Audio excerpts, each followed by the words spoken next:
आहे. आम्हाला जवळ-जवळ हे त्यांचे जे तिकडून ते जे अण्वस्त्र सोडतात, ती येण्यापूर्वी आम्हाला 5 मिनिटं अगोदर आम्हाला एक सायरन वाजतो आणि तो सायरन वाजला, की आम्ही आमच्या प्रत्येक घरामध्ये किंवा प्रत्येक बिल्डिंगमध्ये खाली तिथे त्यांना एक संरक्षण स्थान असं आहे, की तिथे माणसं जाऊन थांबतात. म्हणजे वरून जरी बॉम्ब पडला तरी त्या जागेला काही होणार नाही. तसंच आता नवीन जी घरं बांधली आहेत एक 10 वर्षापूर्वीपासूनची, त्या प्रत्येक घरामध्ये एक रूम असा ठेवलेला आहे, की तो संरक्षण रूम. त्या रूममध्ये तुम्ही गेलात, की तुम्ही संरक्षित राहता. त्याच्या खिडक्या सुद्धा त्यांनी फार मजबूत केलेल्या आहेत.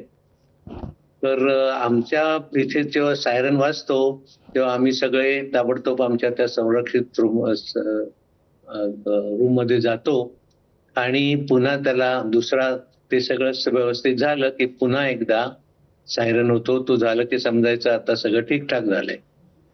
आणि दुसरी एक त्यांनी व्यवस्था केली आहे, की प्रत्येकाच्या मोबाईलवर तुम्हाला येणार म्हणजे तुम्ही कुठे अडचणीत असाल, कुठे कामामध्ये असाल, काय असाल, तर तुमचं हे ऐकू जरी नाही आलं बाहेरचं सायरन, तरी तुमच्या मोबाईलमध्ये तुम्हाला ऐकू येतंय, की आता इथे संरक्षण रूममध्ये जायला पाहिजे.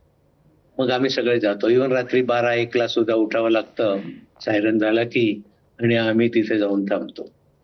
पण ही समोरासमोरची लढाई नाहीये. ही लढाई आहे म्हणजे त्यांचे जे हे पाठवतात बॉम्बगोळे, ते कुठल्या भागामध्ये जातात, कसे जातात, तर ते हे म्हणजे कल्पना नसते यांना अगोदर आणि मग ते झालं की वाटतं ह्या इकडे पडलं, तिकडे पडलं. पण त्याचबरोबर इस्रायलने सुद्धा त्यांना टक्कर दिलेली आहे. अमेरिका सुद्धा आमच्या सोबत आहे.